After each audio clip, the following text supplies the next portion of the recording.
di eh, Arif Budiman.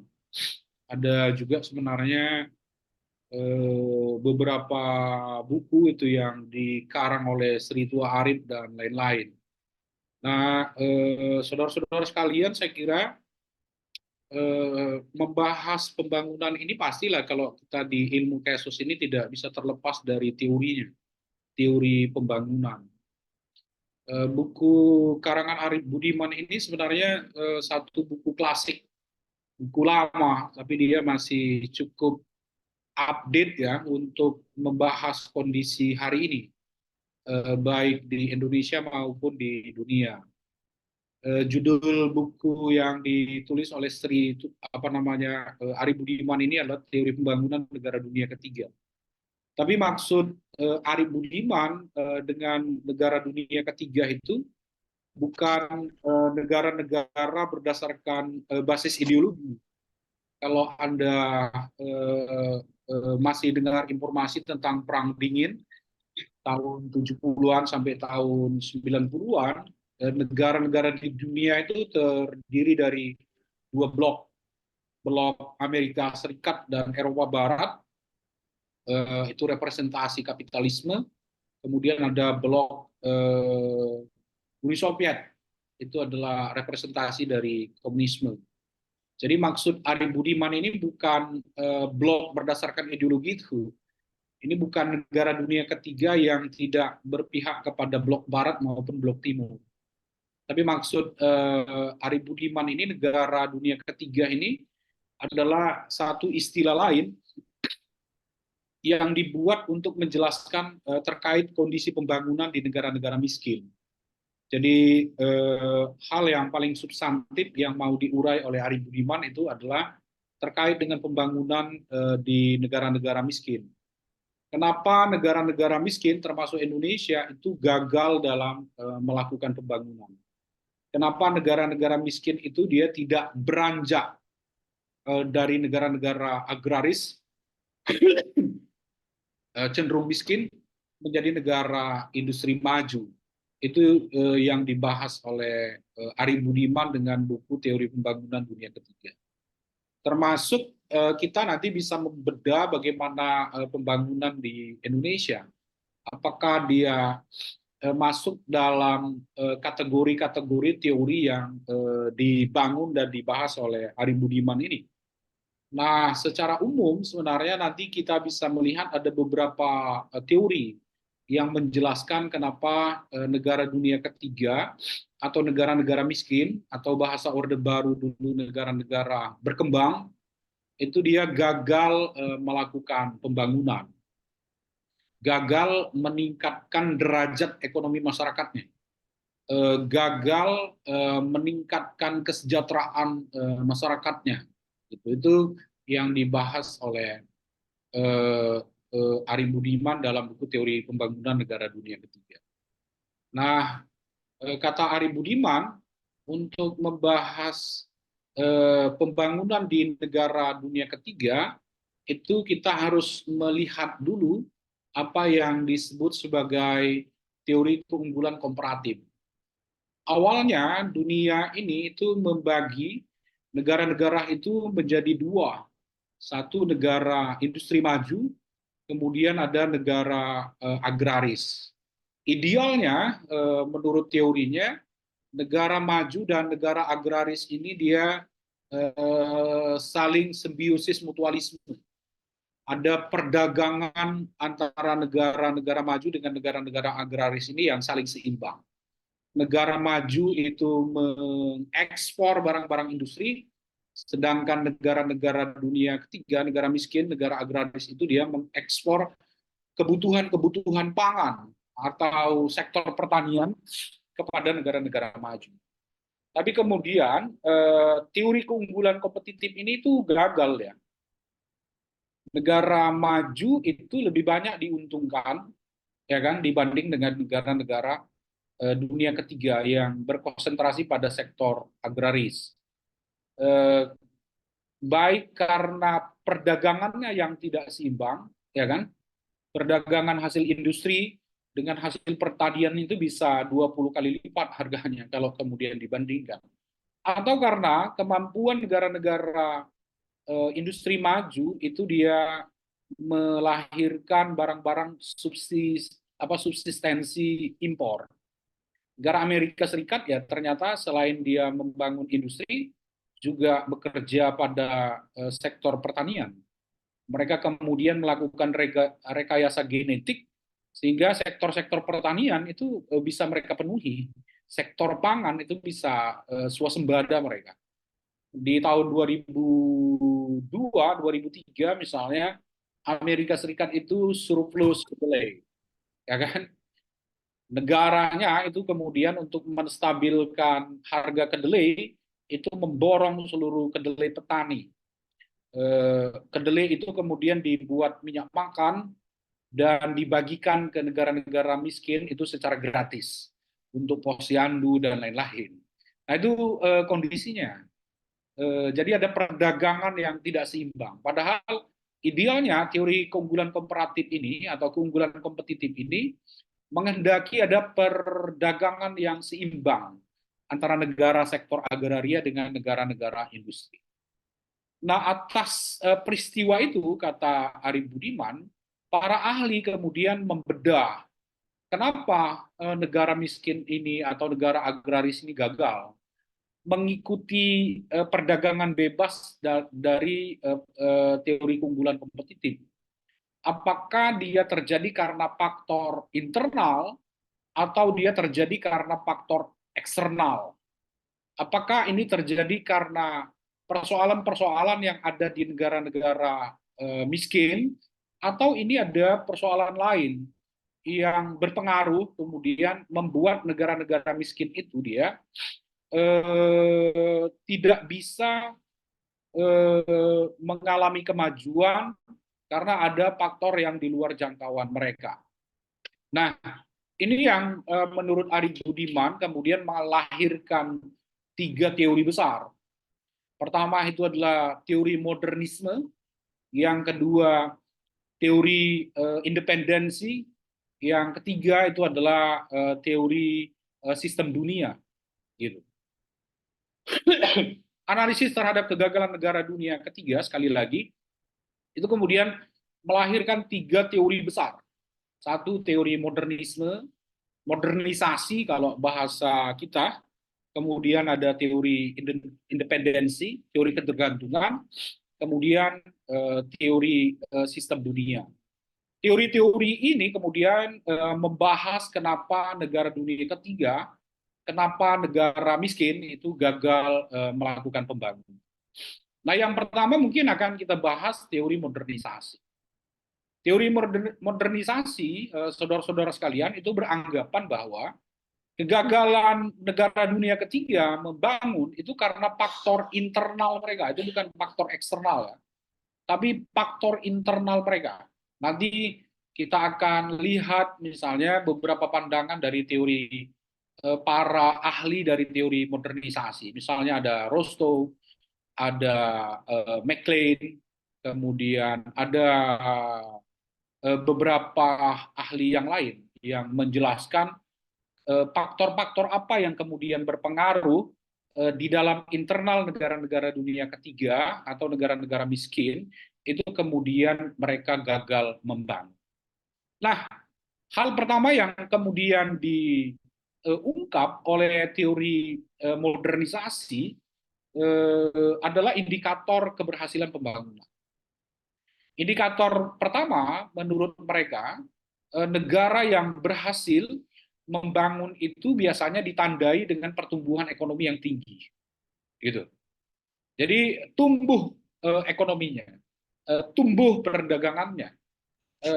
Biasanya menurut mereka negara-negara yang berhasil membangun itu pertumbuhan ekonominya itu di atas 5%.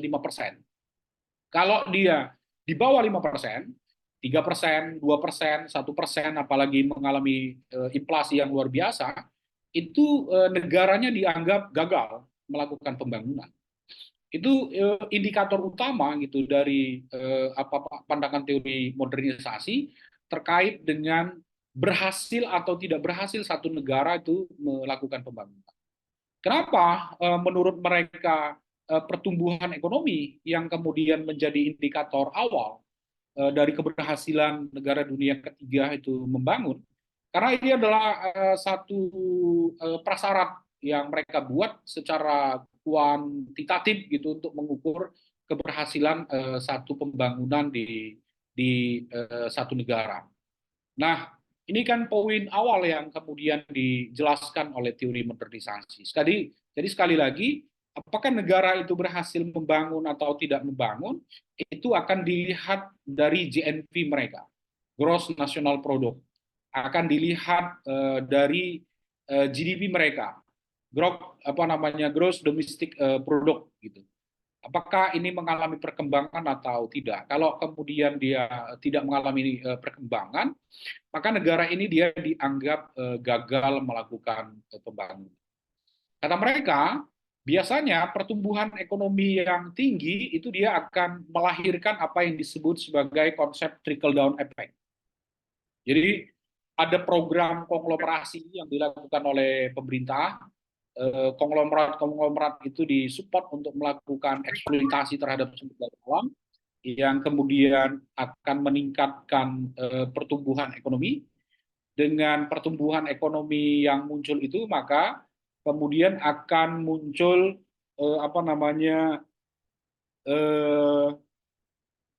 peluang-peluang kerja baru, sehingga masyarakat miskin itu juga ikut menikmati dari pertumbuhan ekonomi yang ada. Jadi menetes ke bawah gitu. Kalau orang konglomerat ini sudah menjadi kaya, biasanya dia akan kemudian menciptakan lapangan kerja baru yang kemudian itu memberikan ruang pada masyarakat yang menengah ke bawah atau miskin atau rawan miskin kalau bahasa ilmu kesejahteraan sosial, itu kemudian bisa bertumbuh karena ada peluang-peluang kerja baru.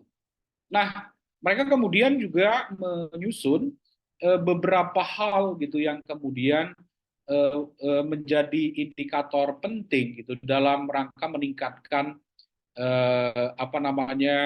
pertumbuhan ekonomi.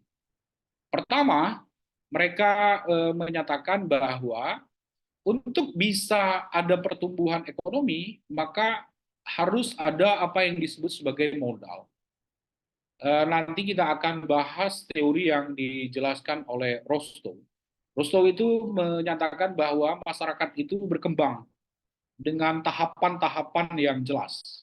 Dari masyarakat tradisional, kemudian pra-lepas landas, menjadi masyarakat lepas landas, sampai masyarakat konsumsi tinggi. Maka untuk bisa mengikuti tahapan-tahapan itu, harus ada pertumbuhan ekonomi di dalamnya. Kalau pertumbuhan ekonominya tidak ada, maka perkembangan masyarakat itu dia akan mengalami stagnasi. Nah, untuk bisa ada pertumbuhan ekonomi, kata mereka, indikator yang pertama juga harus ada, itu pasti adalah dengan melahirkan modal. Modal itu bisa dapat dari banyak sumber. Pertama bisa dengan mengundang investasi, baik investasi asing maupun investasi dalam negeri. Yang kedua, itu bisa mengambil pinjaman dari luar negeri, pinjaman pemerintah maupun pinjaman swasta. Kalau kita sekarang kan pinjamannya sudah 2 kali APBN, ya kan? Anda dengar itu. Pinjaman pemerintah Indonesia dan pinjaman swasta di Indonesia kepada dunia itu jumlahnya 2 kali APBN. Kalau APBN kita 2.000 triliun, pinjaman kita itu ada 6.000 triliun. Itu yang terjadi sekarang. Nah, ini faktor gitu yang menurut teori modernisasi harus ada. Bagaimana mungkin eksplorasi sumber daya alam itu bisa dilakukan kalau nggak ada modal? Anda misalnya mau berdagang, buat burger di simpang kampus, maka itu harus ada modal, gitu. Nggak mungkin kemudian berdagang tanpa modal. Nah, mereka memberikan saran, gitu. modal ini dapat dari mana? Itu tadi yang saya sebutkan. Ada banyak cara bisa mendapat modal. Satu, dia ada investasi asing. Makanya kita pasca Orde Lama masuk Orde Baru, itu dia muncul undang-undang penanaman modal asing dan penanaman modal dalam negeri tahun 68-69 yang dibuat oleh pemerintah Orde Baru. Itu kita mengundang secara besar-besaran para investor untuk menanamkan modalnya ke ke Indonesia untuk melakukan eksplorasi dan eksploitasi terhadap seluruh sumber daya alam yang ada di Indonesia. Baik itu pada sektor tambang, kita tahun 70-an, tahun 80-an itu masih memproduksi minyak, kemudian selain minyak ada apa namanya tambang-tambang yang lain, ada emas, kemudian ada tembaga, ada nikel dan lain-lain. Kemudian kita juga mengundang investasi pada sektor perkebunan. Makanya kalau kita jalan di Sumatera Utara ini, kebun sawit itu kan seluas mata memandang. Kayaknya nggak habis-habis kebun sawit di Sumatera Utara ini. Begitu masuk ke Deli Serdang sampai nanti ke Mandeling Natal, kebun sawit dan kebun karet itu nggak habis-habis. Ada ribuan bahkan jutaan hektar. Itu cara yang pertama gitu yang mereka ajarkan. Teori modernisasi nyatakan untuk negara-negara dunia ketiga, negara-negara miskin itu bisa mengalami step by step dari perkembangan masyarakat dari tradisional menjadi konsumsi tinggi, dibutuhkan pertumbuhan ekonomi, dan pertumbuhan ekonomi itu dia kemudian membutuhkan modal. Jadi harus membuka diri gitu negara-negara dunia ketiga. Kalau kita lihat perdebatan-perdebatan sekarang ya tetap saja pandangannya bahwa investasi itu harus masuk. Kalau tidak ada investasi kayaknya kemudian kita akan mengalami kesulitan dalam melakukan pembangunan. Ini sebenarnya konsep awalnya dibangun oleh para ahli teori modernisasi, bahwa investasi itu harus didorong masuk, modal itu harus didorong masuk. Usaha sekecil apapun, kata mereka, itu butuh modal. Kalau modalnya tidak ada, akan sulit kita membangun usaha-usaha. Kalau usaha-usaha itu tidak terbangun, maka akan sangat sulit muncul apa yang kemudian disebut sebagai pertumbuhan ekonomi. Jadi tolak ukurnya sangat jelas, saudara-saudara sekalian. Teori modernisasi ini itu tolak ukurnya itu berbasis ekonomi. Jadi apakah negara itu maju atau tidak maju itu diukur dari pertumbuhan ekonomi mereka. Nah, yang kedua, kata penganut teori modernisasi yang kemudian harus diperbaiki oleh negara-negara dunia ketiga, nanti kita akan bahas teori McLean dan lain-lain, itu terkait dengan etos kerja. Negara-negara dunia ketiga ini dianggap kenapa dia gagal melakukan pembangunan, tidak cukup kata mereka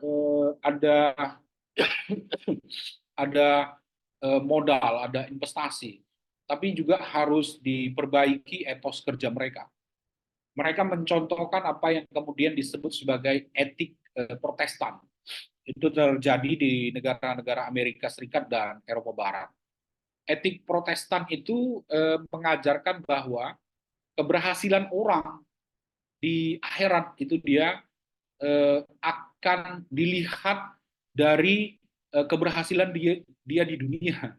Kalau di dunia dia gagal, maka akan sulit kemudian menjelaskan keberhasilan dia di akhirat. Nah, itu yang kemudian memicu etos kerja yang baik pada negara-negara Amerika Serikat dan Eropa Barat. Menurut mereka, etos kerja ini dia harus kemudian diambil oleh negara-negara dunia ketiga. Makanya kalau dulu kan muncul adigium di kita, masyarakat Melayu, kata mereka etos kerjanya buruk. Ya kan? Kerja 1.000, nggak kerja 500, ya kan? kerja nggak kerja 1.500. Jadi memilih antara sikap bekerja dengan tidak bekerja gitu. Jadi tidak serius sebenarnya mereka dalam bekerja. Tidak ada target gitu yang mau dicapai dalam setiap pekerjaan yang mereka lakukan.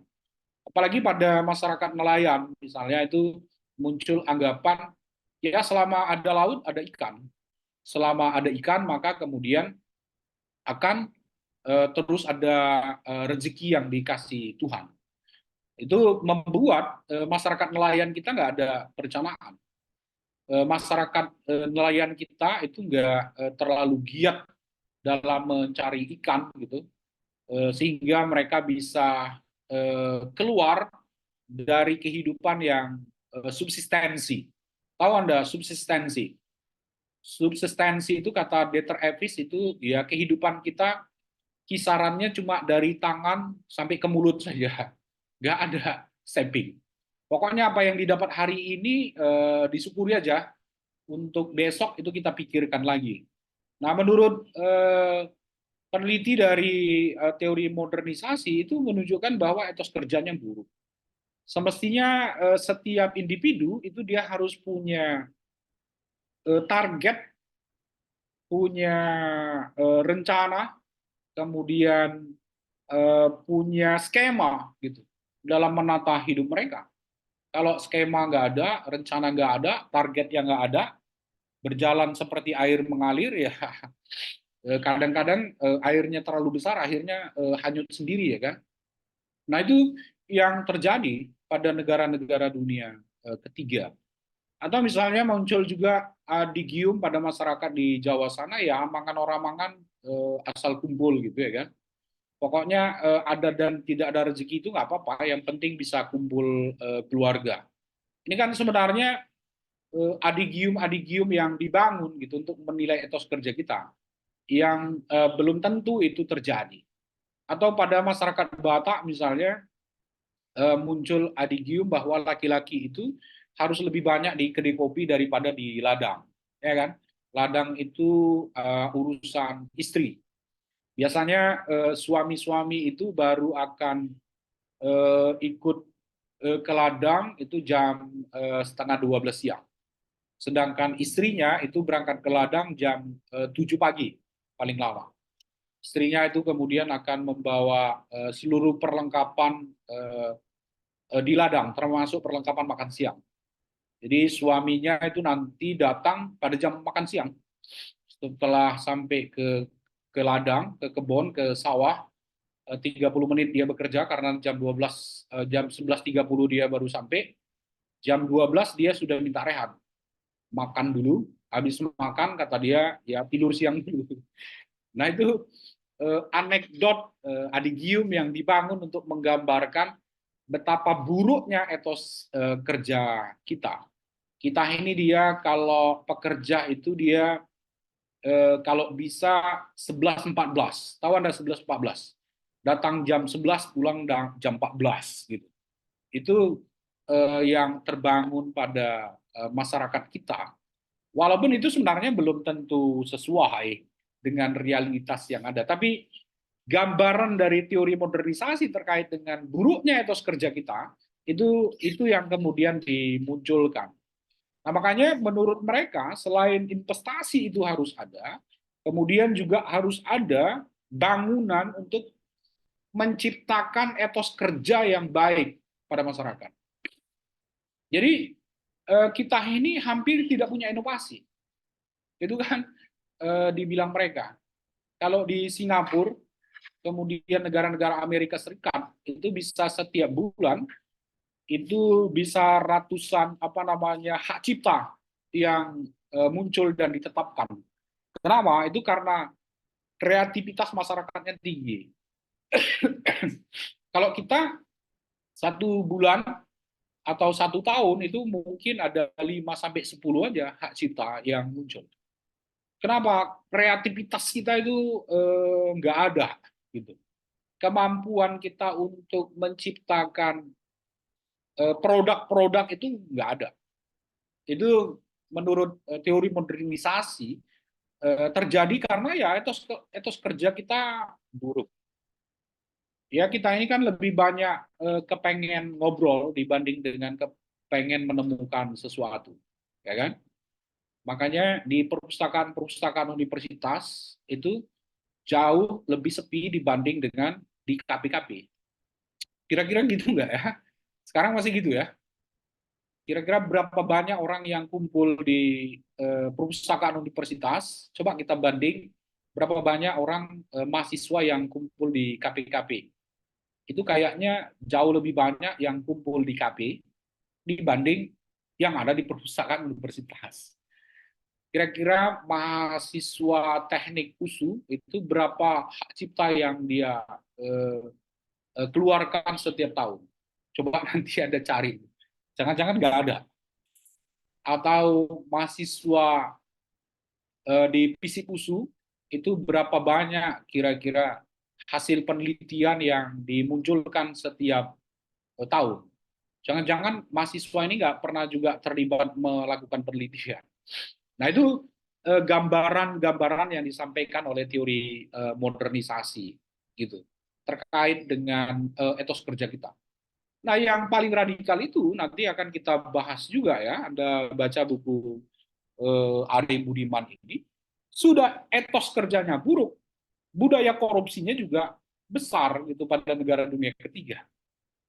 Investasi yang diambil dari luar negeri, pinjaman yang diambil dari luar negeri, itu kemudian lebih dari 80% itu dikorupsi. Itu yang kemudian membuat negara dunia ketiga itu gagal melakukan pembangunan. Rencananya adalah membangun infrastruktur yang baik dengan tingkat ketahanan misalnya 20-30 tahun, baru 2 bulan sudah rusak semua. Jadi selain etos kerjanya buruk, tingkat korupsi kita juga tinggi. Nah sekarang ini muncul adigium baru. Kalau di zaman Orde Baru itu korupsinya orang di belakang meja, kalau sekarang kan korupsinya kan meja-mejanya juga udah dikorupsi. Nggak lagi di bawah meja dia. Mejanya pun udah ikut dikorupsi. Nah akhirnya pertumbuhan itu dia akan sangat sulit untuk kemudian dicapai. Kalau kita baca bukunya apa namanya siapa itu satu ekonom di Indonesia juga perencanaan pembangunan kita ini bukan hanya implementasi pengerjaan proyeknya, bukan itu aja yang kemudian dikorupsi, tapi korupsi itu dia sudah dimulai pada saat menyusun rencana pembangunan. Jadi itu luar biasa gitu. Apa namanya kejadian yang muncul di banyak tempat biasanya korupsi itu terjadi pada saat implementasi. Nah kalau kita korupsi itu terjadi jauh sebelum implementasi, tapi pada saat perencanaan dibuat itu dia korupsinya sudah berjalan. Seharusnya yang kita bangun A, kemudian yang kita bangun itu B. Sudah dirancang dia bangunan B ini berapa banyak apa namanya uang yang kemudian bisa disedot oleh para pihak, gitu. Jadi dari rencana itu sudah dikorupsi. Di rencana itu ada sekitar 10% korupsinya. Kemudian nanti di pembahasan anggaran itu dia ada 10% lagi korupsinya karena anggaran kita itu kan dibahas oleh pemerintah dan DPR di badan anggaran. Itu 10% lagi sudah dikorupsi. Ada bagi-bagi uang di situ supaya rencana itu bisa ditetapkan oleh DPR. Jadi di rencana itu sudah 10%, kemudian di pembahasan itu sudah 10%, nanti pada implementasi 20-30% dikorupsi. Jadi nilai yang kemudian dipakai untuk pengerjaan proyek itu tinggal 30-40%. Nah, itu yang terjadi. Makanya menurut teori modernisasi, kelembagaan dari negara dunia ketiga itu dia harus diperbaiki dengan apik untuk meminimalisasi tingkat kebocoran anggaran. Ya udah kita pinjam dari orang, hasil pinjaman itu kemudian tidak dijadikan modal, tapi untuk kebutuhan-kebutuhan konsumtif dari pejabat-pejabat negara. Nah, makanya mereka bilang bahwa apa namanya lembaga-lembaga negara itu dia harus diperbaiki. Muncul apa yang disebut konsep clean and good governance. Jadi pemerintahan yang baik dan pemerintahan yang bersih gitu. Itu harus juga didorong muncul. Kalau pemerintahnya nggak baik, pemerintahnya nggak bersih, diikuti dengan perilaku masyarakat yang tidak baik dan juga tidak bersih, maka akan sangat sulit gitu. Pembangunan itu melahirkan pertumbuhan yang besar. Padahal dalam grand teorinya tadi, seperti yang saya ungkap di awal, tahapan-tahapan perkembangan masyarakat itu dia baru bisa muncul kalau pertumbuhannya ada, ya kan gitu. Karena pertumbuhan nggak akan ada tahapan perkembangan. Karena pertumbuhan itulah yang kemudian bisa dimanfaatkan untuk kemudian memperluas area pembangunan. Kalau apa namanya pertumbuhannya nggak ada, maka area pembangunannya juga akan semakin sempit. Nah, sayangnya di kita selain etos kerja buruk, kemudian modal dan investasi itu kemudian dikorupsi. Gitu. Makanya teori modernisasi itu sekali lagi menyatakan bahwa kegagalan negara dunia ketiga dalam mengikuti alur perdagangan komparatif itu ya karena kesalahan internal mereka, bukan karena ada persoalan yang dilakukan oleh negara-negara maju. Nah, ada beberapa pandangan gitu dari ahli yang nanti teman-teman bisa baca di buku Arif Budiman terkait dengan eh,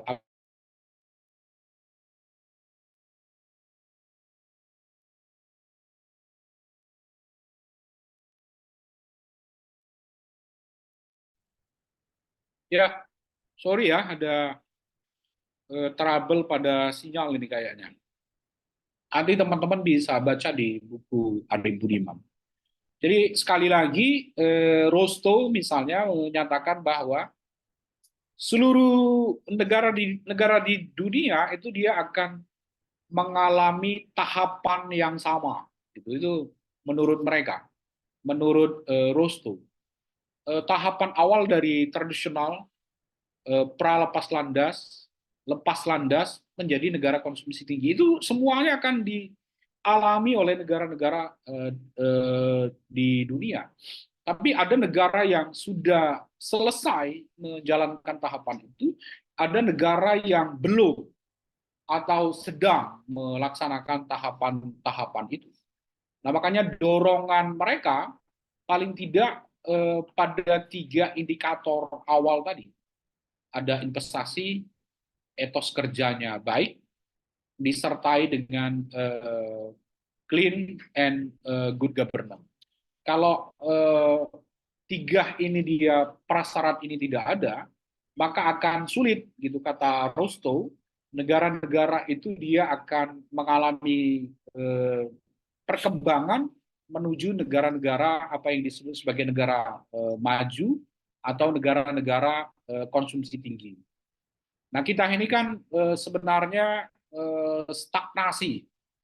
Kalau sekarang di Indonesia ini mungkin ya dari zaman Orde Baru sampai sekarang kita masih dalam tahapan pralepas landas.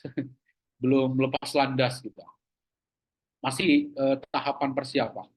Kita terjebak apa yang disebut sebagai middle income. Negara-negara yang pendapatannya itu berada pada level menengah.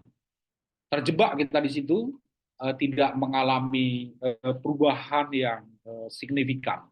Ya, pertumbuhan ekonomi kita mungkin sekarang di antara 3-5%. Gitu. Sedangkan China sekarang ini pertumbuhan mereka di atas 7%. kemudian India.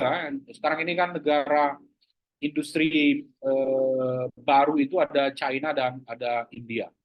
Anda bisa lihat produk-produk Cina yang masuk ke Indonesia, apa yang nggak ada, dari bahan makanan sampai kepada barang-barang industri, dari industri sektor pertanian sampai otomotif.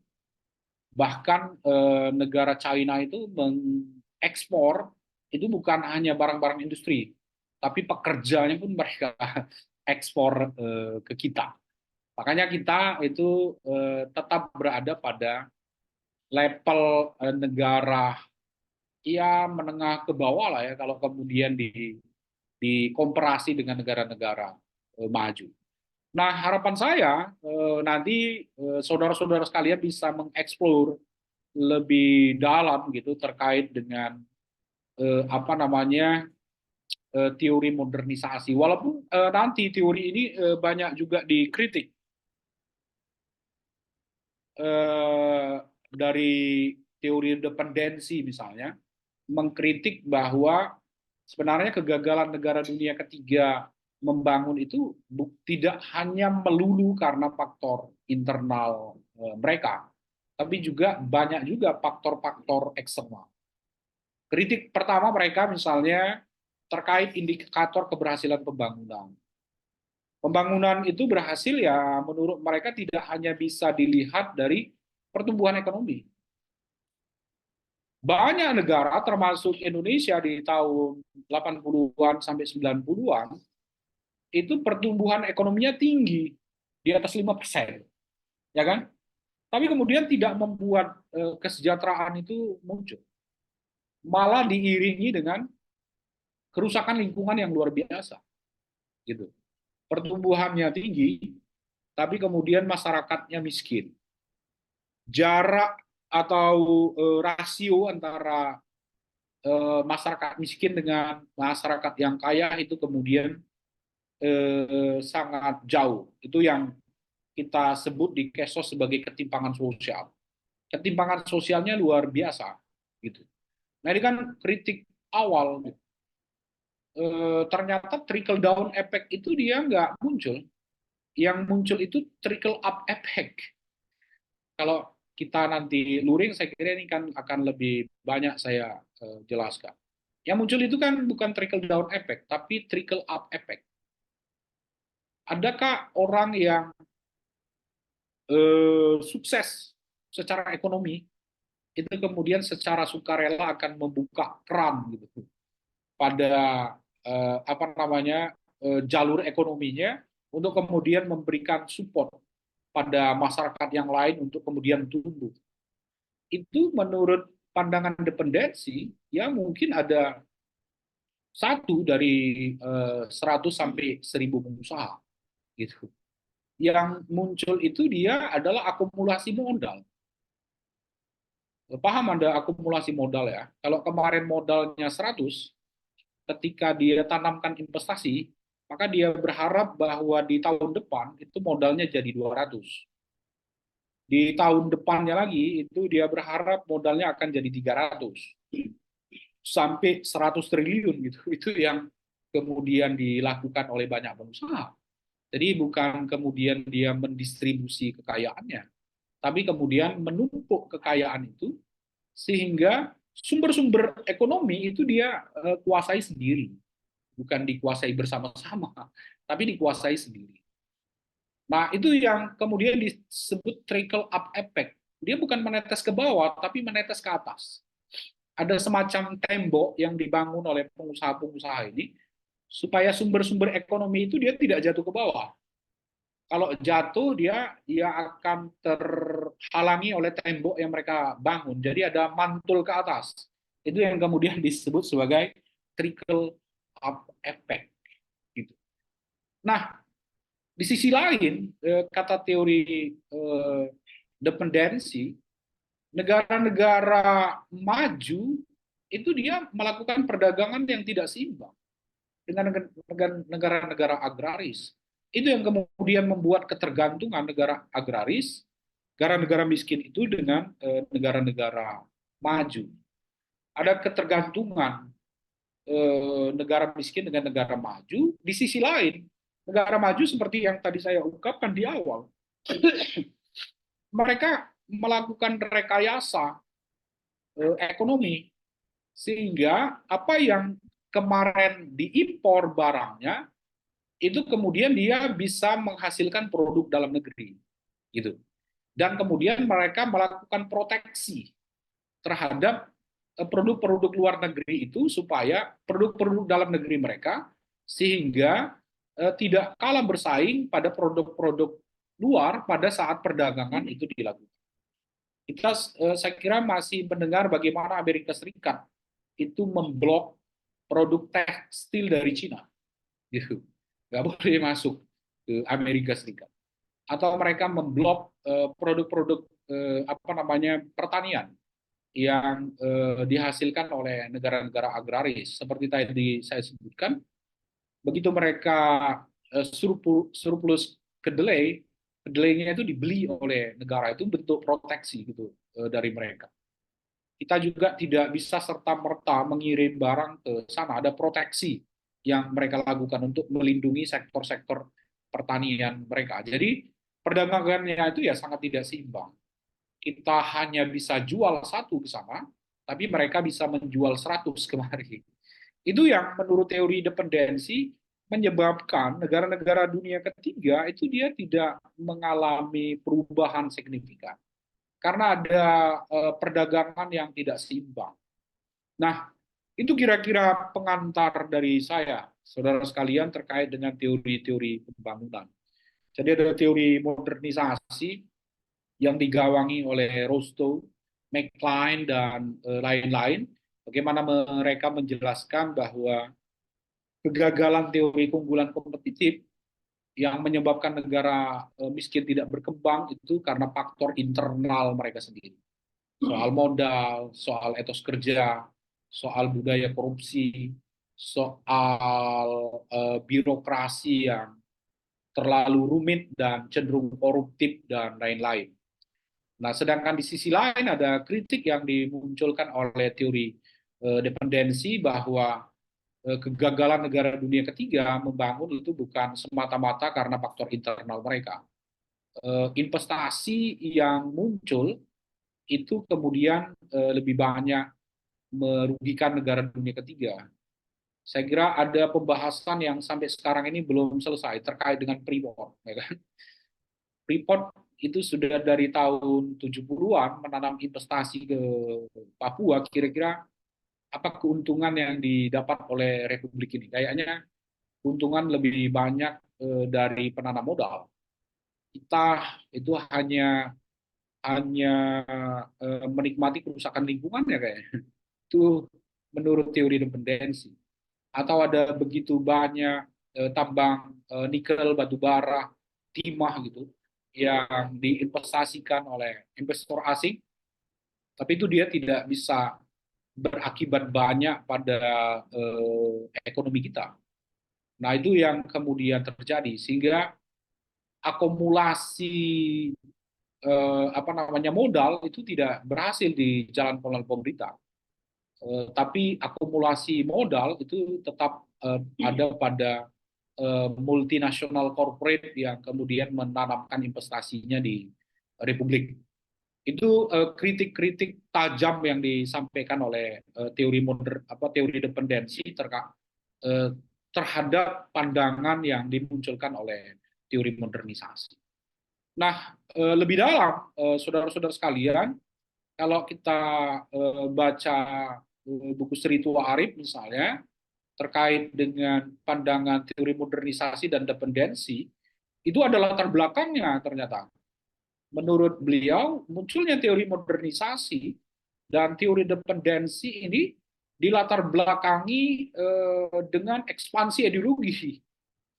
Nanti Anda baca ya, buku Sri Tua Arif. Ada ekspansi ideologi, bagaimana negara-negara blok barat dan blok timur itu kemudian menanamkan pengaruhnya ke negara-negara dunia ketiga, khususnya negara-negara yang baru merdeka. Jadi ada semacam pembiayaan yang luar biasa dilakukan oleh Amerika Serikat misalnya dan Eropa Barat untuk membedah situasi ekonomi pada negara-negara yang baru merdeka. Kemudian negara-negara tersebut diajak mereka untuk kemudian memakai teori-teori yang mereka kembangkan. Prinsip dasarnya sebenarnya itu bukan membangun ekonomi, tapi kemudian membangun apa namanya ekspansi ideologi kepada negara-negara tersebut. Jadi latar belakang dari munculnya teori modernisasi dan teori dependensi itu lebih banyak didorong oleh apa namanya pertarungan ideologi. Bagaimana kapitalisme itu kemudian me, mencengkramkan pandangannya kepada negara-negara baru merdeka atau negara-negara miskin supaya tetap ada ketergantungan. Imperialisme fisik itu boleh berakhir, tapi imperialisme jenis baru itu tetap harus ada. Itu bagaimana kemudian menciptakan ketergantungan dari negara-negara baru merdeka itu secara ekonomi kepada mereka. Itu saya kira sebagai pengantar, saudara-saudara sekalian, kalau ada yang mau ditanya, saya persilakan. Izin Pak, mau nanya. Ya.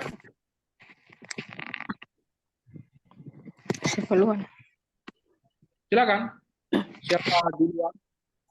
Jadi saya ingin bertanya Pak, kan tadi Bapak bilang negara berkembang itu atau negara miskin itu cenderungnya ke agraria, kalau negara maju cenderungnya ke industri.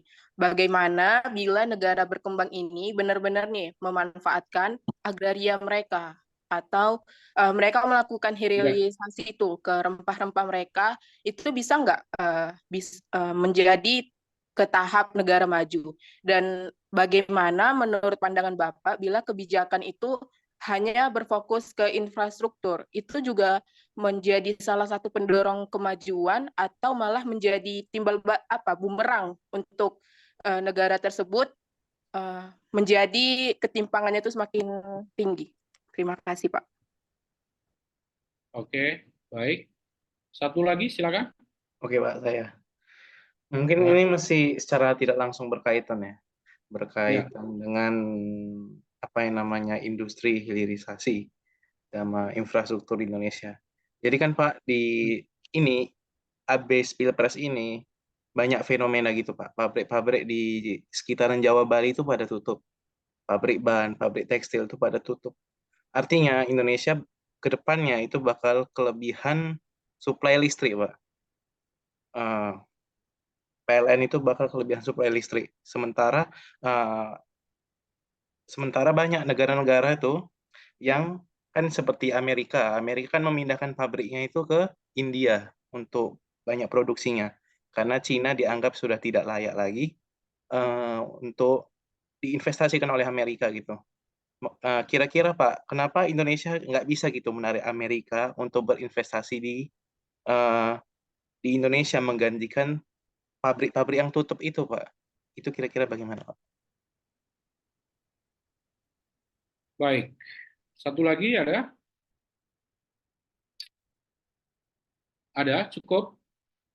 Pertama, apakah program hilirisasi ini apa sekali ya? Apa namanya? Prabowo sekali. Apakah hilirisasi itu bisa dilakukan? Gitu. Yang kedua, apakah kita bisa menarik investasi?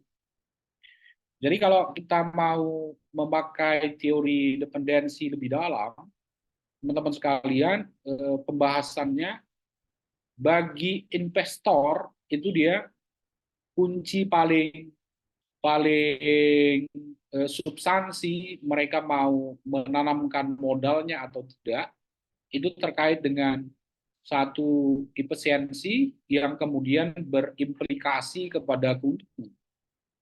Sejauh negara itu dia tidak bisa menawarkan efisiensi dan keuntungan yang lebih besar, ya pasti mereka akan menanamkan investasinya kepada negara-negara lain. kita ini salah satu negara yang dianggap negara dengan apa namanya biaya ekonomi tinggi, gitu. Kenapa kita ini disebut sebagai negara dengan biaya ekonomi tinggi? Karena memang ada persoalan pada beberapa level kebijakan kita. Makanya penganut teori modernisasi itu mengharuskan ada yang disebut sebagai debirokratisasi dan liberalisasi ekonomi, gitu. Maksudnya debirokratisasi itu bagaimana kemudian memangkas begitu banyak jalur birokrasi yang setiap jalurnya itu ada cost yang harus dikeluarkan, itu dia menjadi birokrasi yang lebih simpel, sehingga cost mereka keluarkan itu bisa menjadi lebih kecil. Itu satu, itu yang disebut sebagai efisiensi. Jadi ada debirokratisasi. Yang kedua, negara-negara lain itu dia bisa diajak berkompromi terkait dengan gaji buruh, gitu. Nah, di kita ini sebenarnya salah satu negara dengan tingkat pendapatan buruh yang rendah, gitu. UMK kita, upah minimum sektor kota di Medan ini, saya kira kisarannya masih 3 jutaan. Sedangkan pengeluaran kita itu udah di atas 5 juta. Makanya kita agak prihatin sebenarnya melihat teman-teman pada sektor industri atau teman-teman buruh itu menutup kekurangan pendapatan untuk kemudian bisa membiayai seluruh kebutuhan. Makanya hampir semua buruh kita itu mengandalkan lembur. Dia kerjanya itu udah lebih dari 8 jam sehari. Bahkan ada yang bisa mencapai 12 jam sehari. Pergi pagi, seharusnya pulang sore, tapi kemudian dia lanjutkan dengan lembur sampai malam. Kenapa? Kalau nggak lembur, kemudian pendapatan itu dia tidak bisa menutup jumlah pengeluaran mereka. Nah, kita ini sebenarnya itu tadi saya bilang salah satu negara yang tingkat penghasilannya kecil. Coba bandingkan dengan tingkat penghasilan nggak usah terlalu jauh, di Singapura. Kira-kira gaji pekerja sektor informal, kalau bahasa kita kan sektor informal, itu pekerja rumah tangga. Berapa gaji mereka? Itu di antara 6 ke 7 juta. Itu sektor rumah tangga ya. Jadi pembantu rumah tangga. Penghasilan mereka apa namanya lebih besar dibanding dengan apa namanya sektor formal yang ada di Indonesia. Nah, tapi sekalipun kita ini menawarkan gaji buruh yang rendah, ya kan, investor itu juga nggak mau masuk. Kenapa? Karena ada biaya lain-lain yang begitu tinggi yang ada di Indonesia. Makanya mereka tadi mendorong pertama debirokratisasi, liberalisasi, kemudian juga apa namanya mendorong untuk kemudian tingkat ekonomi yang tinggi itu bisa dituntaskan gitu oleh pemerintah Indonesia. Sampai sekarang itu yang belum tahu. Makanya kemudian investasi itu lebih banyak ke Vietnam, ke Cina, ke Thailand dibanding mau berinvestasi ke Indonesia. Karena ada begitu banyak biaya lain-lain di Indonesia, apalagi di Medan ini ya kan. Semua OKP hidup, ya kan? Biaya ormas. Itu juga menyebabkan ekonomi biaya tinggi. Karena ada begitu banyak jenis loreng yang kemudian itu harus disangu, gitu. Itu sebenarnya memberatkan para investor dan merugikan teman-teman buruh kita. Nah, itu yang kemudian terjadi ya. Makanya banyak perusahaan-perusahaan yang menarik investasinya kemudian pindah ke negara-negara lain. Berikutnya, apakah kemudian program hilirisasi itu bisa membangkitkan ekonomi kita? Saya kira ya idealnya begitu. Kenapa? Karena dia ada peningkatan produk dari bahan mentah itu menjadi bahan semi jadi atau menjadi bahan jadi. Seharusnya tingkat jualnya kan semakin tinggi. Kalau tadi di tambang nikel itu masih berupa barang mentah yang diekspor, kemudian ada program hilirisasi misalnya, semestinya kita mendapatkan keuntungan yang lebih besar gitu. Kalau kemarin kita ekspor itu kayu gelondongan, kemudian kita ekspor berupa mebel, saya kira ya mebel kan jauh lebih tinggi dibanding dengan kayu gelondongan. Keuntungannya kan jauh lebih besar. Itu kan logika kita terhadap program hilirisasi. Gitu. Nah, tapi persoalannya apakah program hilirisasi ini diskema dengan baik atau tidak? Apakah kemudian dihitung secara ekonomi ini berkontribusi banyak kepada negara melalui pajak dan distribusi atau tidak? Atau kemudian ini diselesaikan lewat jalur belakang? Kalau itu yang terjadi ya program hilirisasi ini juga akan memunculkan persoalan-persoalan yang baru. Jadi sekali lagi secara teoritik ya seharusnya hilirisasi itu dia membawa dampak ekonomi yang tinggi kepada kita. Seharusnya kalau program hilirisasi bahan-bahan mentah hasil tambang Freeport itu kan seharusnya kan diurai, mana emas, mana tembaga, mana uranium dan lain sebagainya. Itu kan diurai oleh hilirisasi, ya kan? Baru kemudian jenis-jenis itulah yang kemudian dijual ke, ke dunia internasional. Pasti kalau dia udah diolah sesuai jenisnya, biaya apa namanya harganya jauh lebih tinggi dibanding dengan masih berupa bahan mentah, apa namanya masih campuran tanah istilah kita ya kan. Semestinya itu ya meningkatkan apa namanya ekonomi kita. Tapi pertanyaannya kenapa ini tidak mendorong perkembangan ekonomi yang ada di Indonesia? Ada pertanyaan yang sederhana pada masyarakat kita, kenapa sih begitu luas lahan sawit kita, tapi tingkat kemiskinan kita juga tinggi di Sumatera Utara. Sumatera Utara ini apa yang kurang? Ada. Kita punya tambang emas, kita punya tambang minyak dulu ya, kemudian kita punya jenis-jenis perkebunan yang luar biasa. Tapi ekonomi kita juga tidak mengalami perkembangan yang signifikan. Kenapa itu bisa terjadi?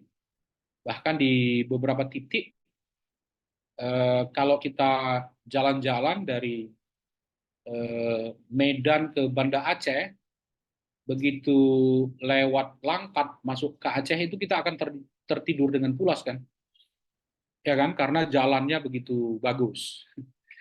Kalau kita balik dari Aceh ke Medan, begitu sampai ke perbatasan Medan kita tadinya tertidur itu langsung terjaga karena kita akan merasakan guncangan-guncangan luar biasa di mobil kita ya kan, karena infrastrukturnya yang terganggu. Itu kira-kira bayangan yang ada.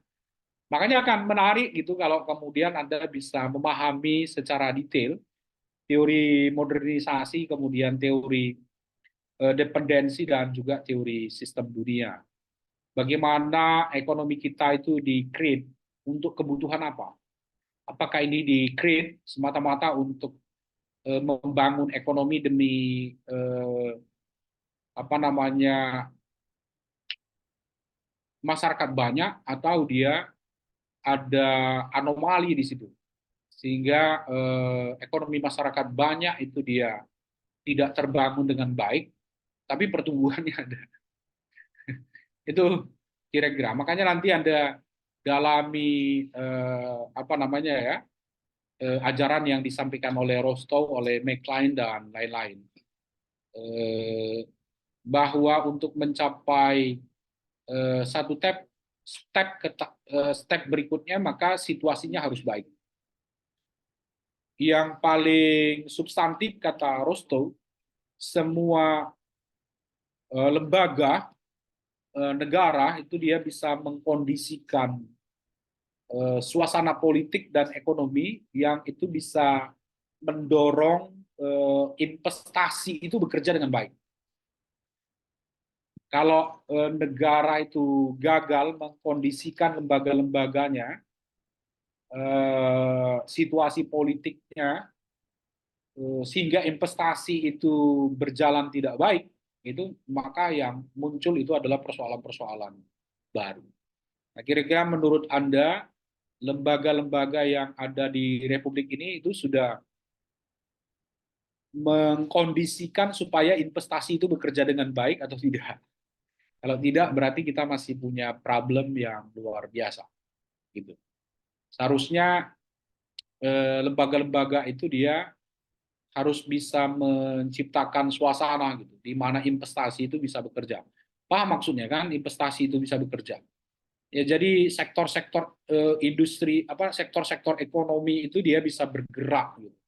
Jangan kemudian ada hambatan-hambatan sehingga sektor itu dia tidak mengalami pergerakan, mengalami stagnasi.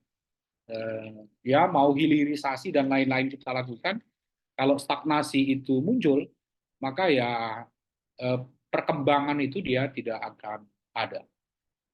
Tapi sekali lagi ya, teori modernisasi ini banyak kelemahan, Bapak, saudara-saudara sekalian.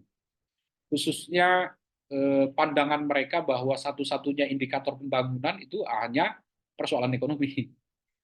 Persoalan lingkungan itu tidak mereka pertimbangkan, persoalan sustainability tidak mereka pertimbangkan.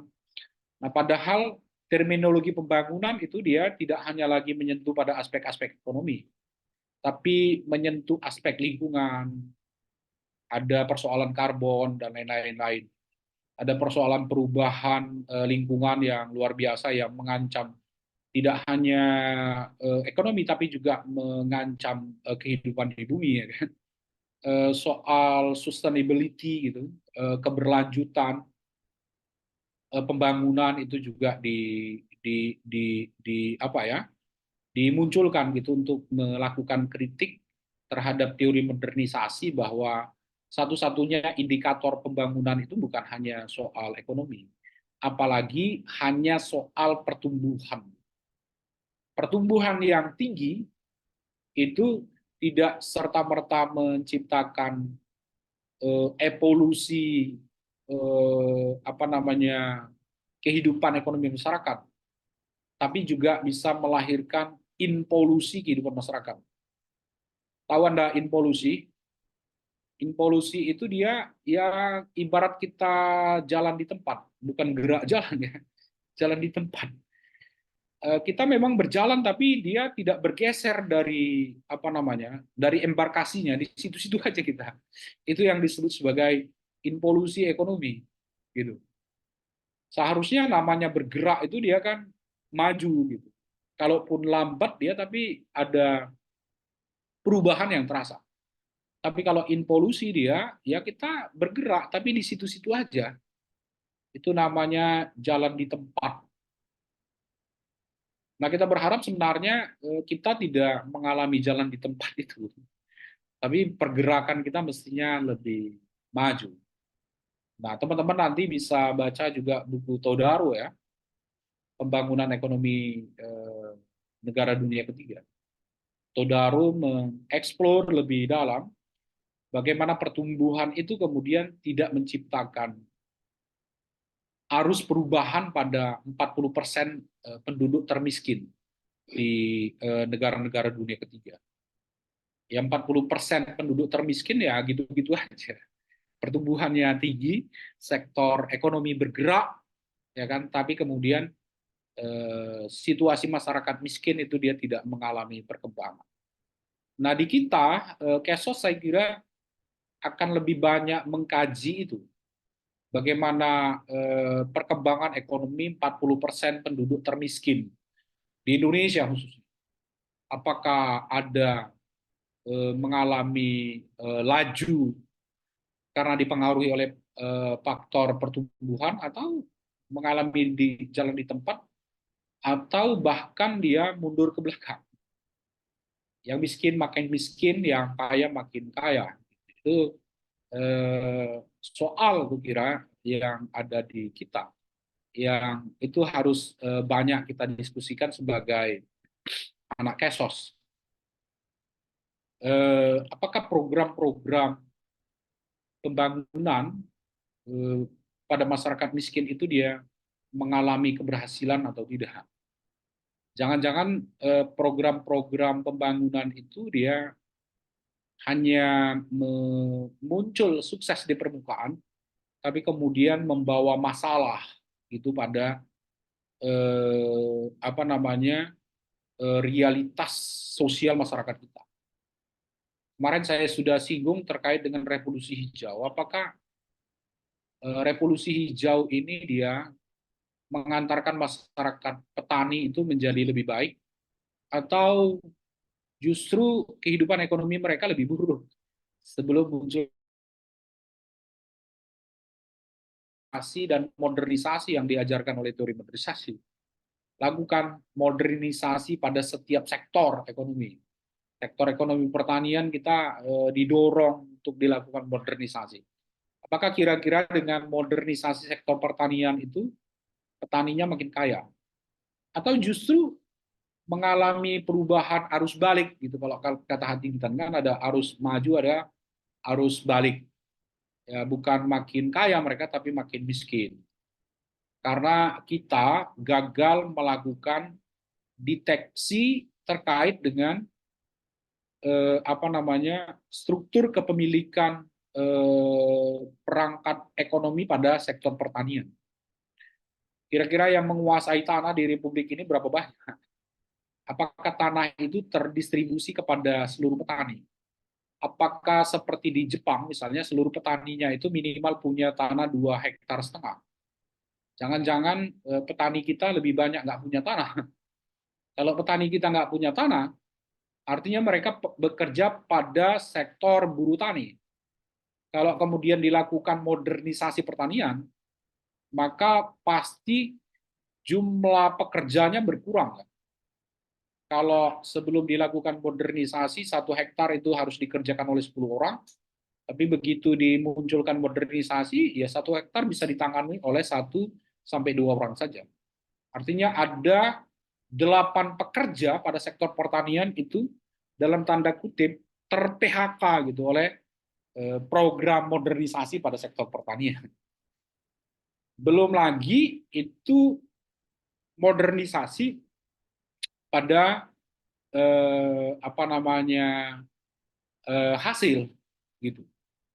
Ada perubahan signifikan di kita terkait dengan persepsi masyarakat terhadap beras. Kalau Anda jalan-jalan dulu ke beberapa tempat di Sumatera Utara, nggak usah di Jawa, ada semacam hukum yang berlaku di masyarakat itu, beras itu bukan komoditi ekonomi. Maka itu tidak diperdagangkan. Apalagi padi. Padi itu tidak dianggap sebagai komoditi ekonomi. Dia tidak boleh diperdagangkan. Kalau sekarang petani itu begitu panen, seluruh gabahnya dijual. Pada saat petani panen, harga gabah juga rendah. Kira-kira mereka untung nggak? Itu yang kemudian harus Anda baca. Dengan modernisasi biasanya diikuti dengan biaya produksi yang tinggi. Biaya produksinya tinggi, tapi hasil produksinya dijual dengan harga murah. Yang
Baik, agak terputus tadi ya,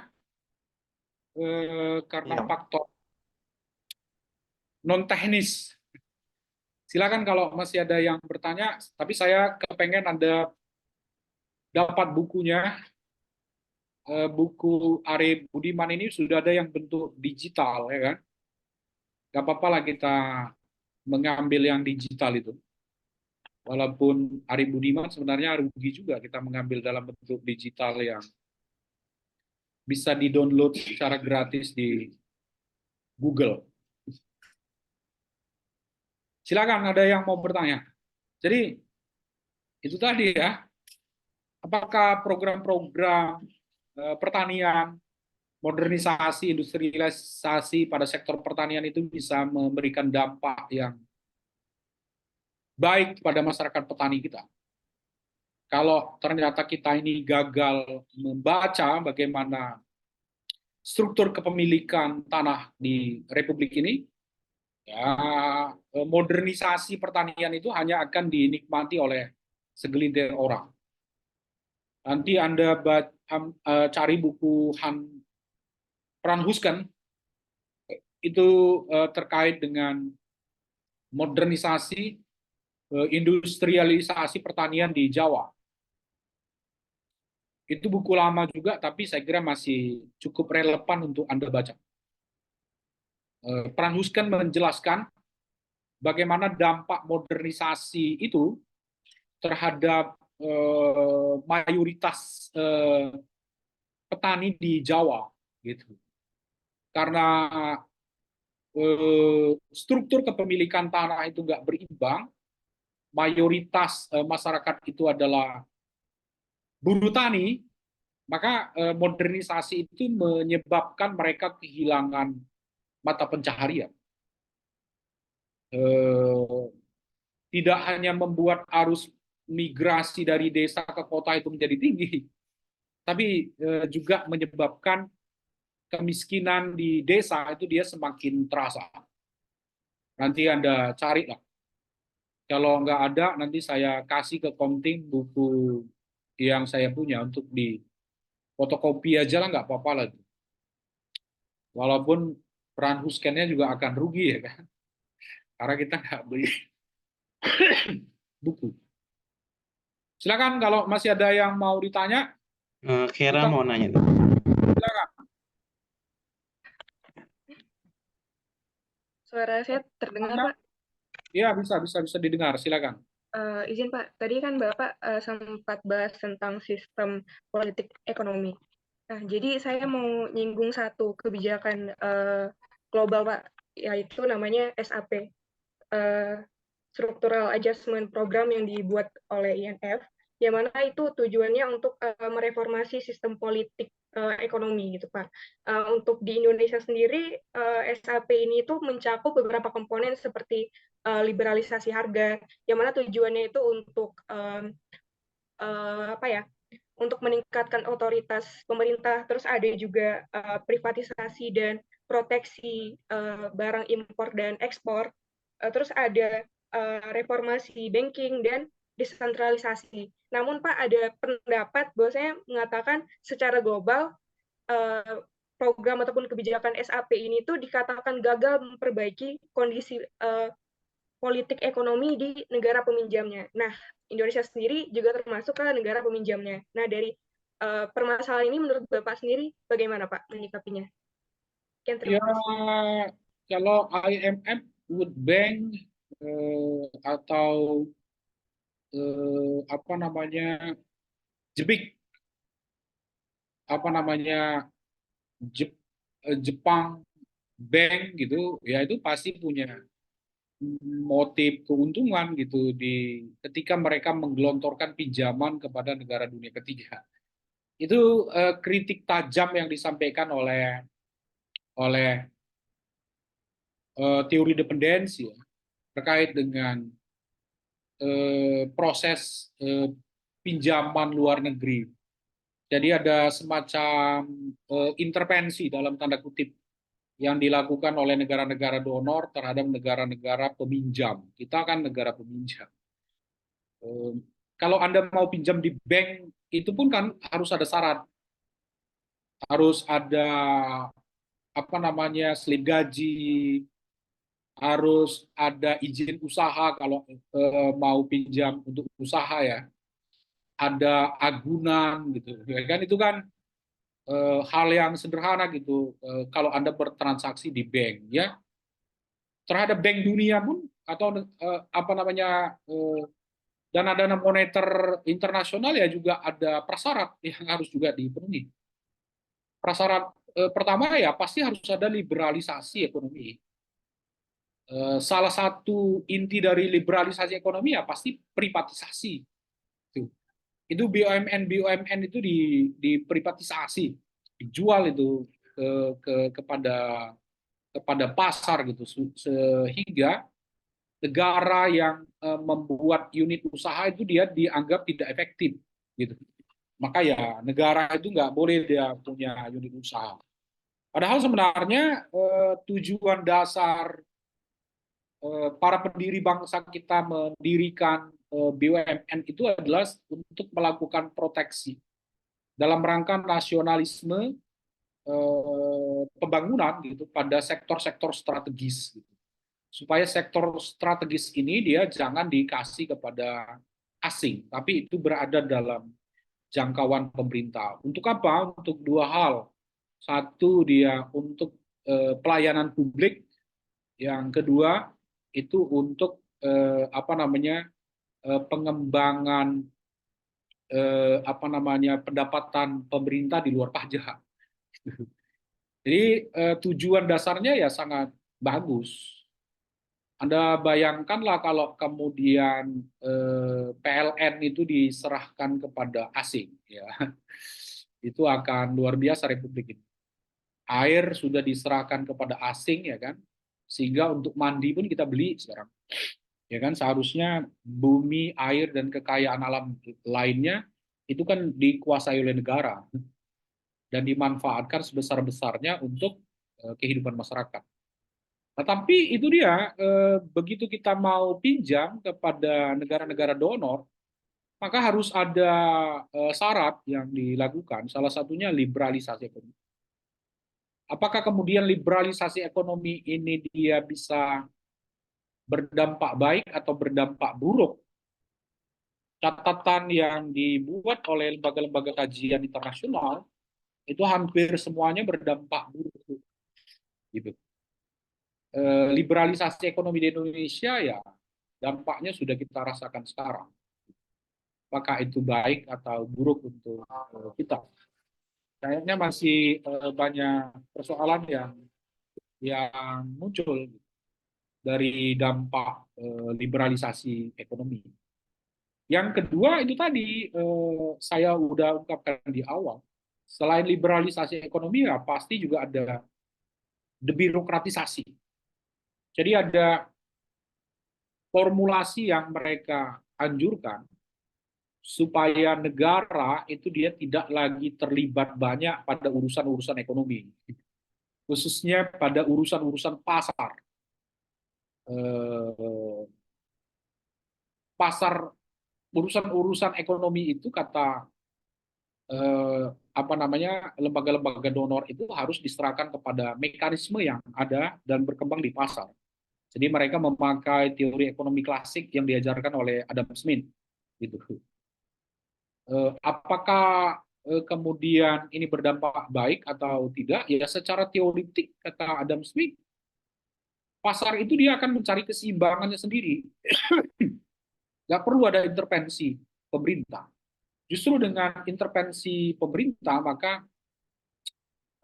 di pasar itu dia akan muncul anomali, gitu. Makanya mereka meminta birokrasi atau pemerintah ini dia undur diri dari persoalan-persoalan ekonomi. Ya negara liberal itu menganggap ya negara ini ya sebagai penjaga keamanan dan ketertiban, urusan ekonomi itu diserahkan pada mekanisme pasar. Apakah ini dia bisa berjalan dengan baik? Ternyata teori ini dia tidak dipakai 100% oleh negara-negara maju. Tadi saya sudah ungkapkan ya bagaimana negara-negara maju itu melakukan proteksi ekonomi, gitu. Tidak semua itu bisa masuk pada perdagangan bebas, enggak. Ada sektor-sektor yang kemudian mereka nasionalisasi, mereka proteksi. Makanya ada pandangan gitu dari para ekonomi nasionalis, ya kan, memandang bahwa memang sektor ekonomi ini punya pandangan bahwa yang namanya investasi, yang namanya modal, itu dia akan berjalan pada siklus yang global, yang dia itu tidak lagi dibatasi oleh ruang dan waktu. Itu kan aspek ekonominya. Tapi menurut mereka, negara-negara yang tadi mengajarkan globalisasi ekonomi itu, di sisi yang lain, dia melakukan proteksi terhadap dirinya. Itu yang terjadi. Jadi ya globalisasi ekonomi itu hanya berlaku di kita, jadi mereka itu nggak muncul. Ada banyak produk yang mereka proteksi. Sedangkan di kita membuka diri secara telanjang kepada mereka. Silakan masuk semua barang-barang ke kita. Yang membuat barang-barang kita itu karena tidak ada proteksi, itu dia kalah bersaing. Nah, itu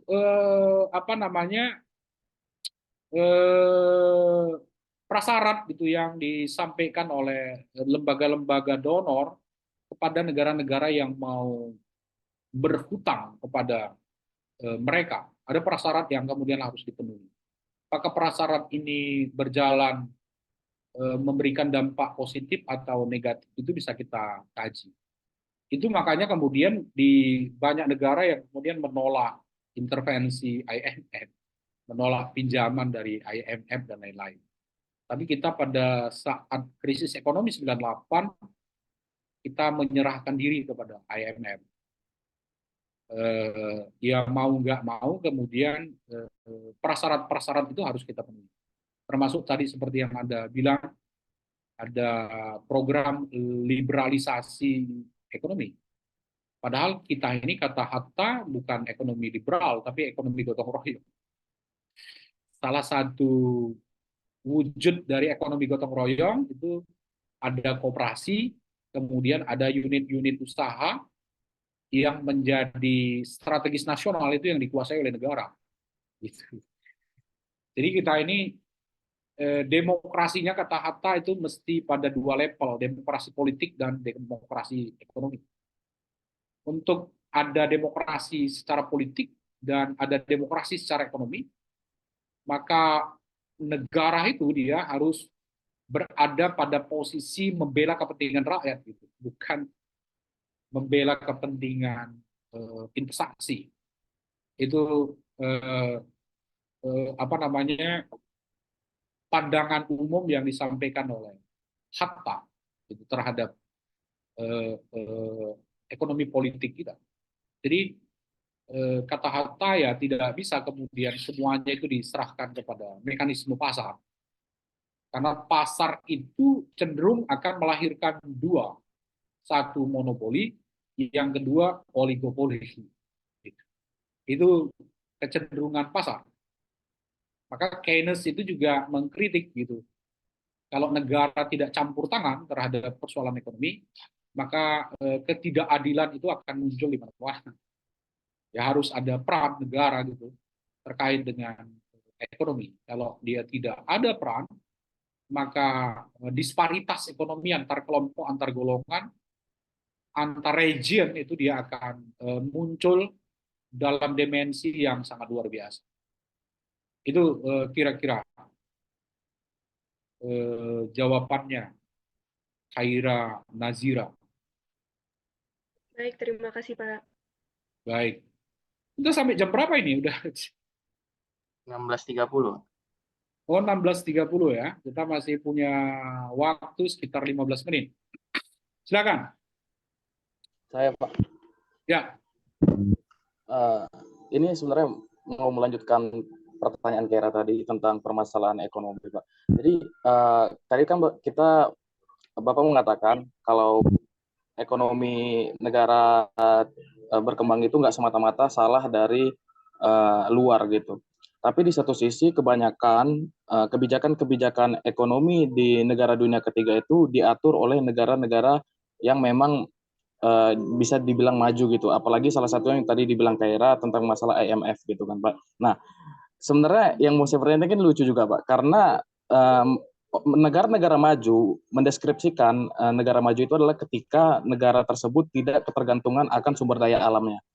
Tapi di satu sisi ini hipokritan terjadi pada negara Amerika gitu. Mereka mengatakan hal tersebut, tapi di satu sisi dia sendiri masih ketergantungan dengan sumber daya negara lain gitu. Dan ada dugaan-dugaan bukan hanya dengan cara politik, tapi dengan cara fisik gitu, kayak menjajah negara lain. Nah, menurut Bapak, untuk case itu kan negara dunia ketiga ini diposisikan serba salah gitu. Ketika dia melawan kebijakan akan ada anomali-anomali yang terjadi pada negaranya yang mungkin dilakukan oleh negara-negara luar gitu. Jadi menurut Bapak itu kayak gimana untuk menyelesaikan hal-hal kayak gitu, Pak? Ya, kalau Anda baca buku Huntington, prasyarat negara menjadi demokrasi maju, menurut dia itu bukan hanya apakah negara tersebut berhasil membangun kelembagaan yang baik, apakah negara tersebut berhasil membangun infrastruktur ekonomi yang baik, gitu. Tetapi yang paling pokok, kata Huntington, apakah kemudian di negara tersebut itu lahir penguasa-penguasa yang punya skenario untuk membangun negara secara baik. Jadi itu kata Huntington.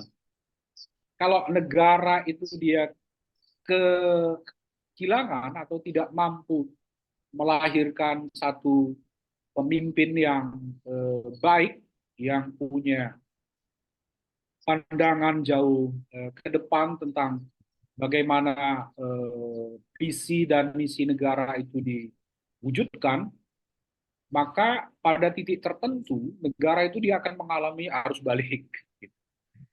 Itu ya. Jadi ada niat baik gitu, kata Huntington, yang juga harus muncul. Kalau political will pemerintah itu nggak ada, maka akan sangat sulit kemudian kemajuan ekonomi dan politik itu bisa muncul. Justru kalau kemudian political will itu tidak muncul, maka akan ada upaya dari penguasa kemudian untuk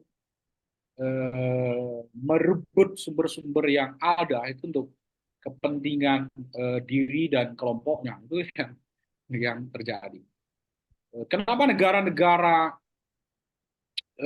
di beberapa tempat itu kemudian menjadi negara gagal atau negara bangkrut? Itu bukan karena sumber daya alamnya tidak ada, bukan karena sumber daya manusianya tidak ada. Negara-negara gagal itu karena mismanajemen terhadap negaranya, kegagalan melakukan manajemen terhadap negaranya itu yang kemudian menyebabkan negaranya itu kemudian bisa mengalami apa yang disebut sebagai collapse of state, negara yang kolaps, negara yang bangkrut. Nah, tadi terkait dengan pertanyaan yang disampaikan itu, apakah ketidakadilan ini atau kegagalan ini karena murni faktor internal dari negara-negara dunia ketiga atau negara-negara miskin? Ya secara teoritik itu dijelaskan bahwa ada pengaruhnya. Paling tidak tadi saya sudah menjelaskan 3 indikator: investasi, kemudian etos kerja, kemudian good and clean governance gitu. Itu kan indikator gitu, apakah itu ada atau tidak ada. Kalau investasinya kecil, kemudian etos kerjanya buruk, kemudian negaranya juga cenderung koruptif, ya kegagalan itu bisa terjadi. Tapi sekali lagi, dalam perspektif yang lain, teori dependensi itu menyatakan bahwa ya memang ada faktor 3 itu ya, yang kemudian menyebabkan negara dunia ketiga itu gagal berkompetisi pada teori keunggulan kooperatif. Tapi harus diingat juga bahwa ada faktor lain yang juga berpengaruh, itu faktor eksternal. Bagaimana negara-negara maju itu kemudian menciptakan ketergantungan gitu pada masyarakat, apa namanya, pada negara-negara dunia ketiga, sehingga mereka itu kemudian mengalami kegagalan pada perdagangan kooperatif. Ya bagi Amerika kan nggak butuh lagi bahan pokok, mereka kan nggak butuh gandum, butuh beras dari Indonesia karena mereka bisa produksi sendiri.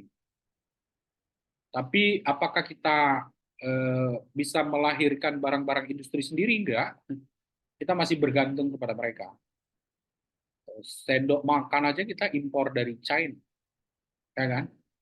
Sendok makan itu impor dari China. Sedangkan China itu nggak butuh tomat dari Indonesia karena mereka bisa memproduksi tomat sendiri. Nggak butuh cabai dari Indonesia, bahkan mereka mengekspor cabai ke kita. India bisa mengekspor garam ke kita. Bahkan Pakistan itu nggak tahu kita luas laut mereka berapa kali berapa ya. Coba bandingkan dengan luas laut Indonesia. Tapi mereka mengekspor ikan gembong ke Indonesia, ya kan gitu. Itu yang terjadi. Kira-kira begitu. Makanya ya selain faktor-faktor internal itu tadi, secara politik Intan juga menjelaskan terkait political will dari penguasa. Ini republik ini mau dibuat kayak mana?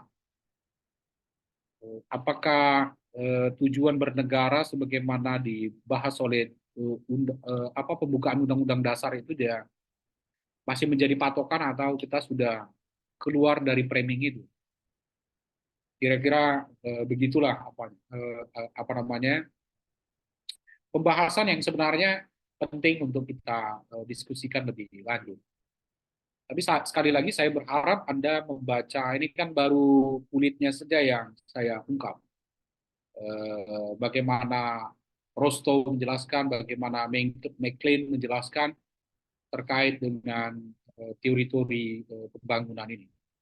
Nah, teman-teman saya kira bisa mengeksplorasi ini secara lebih dalam. Saya kira itu.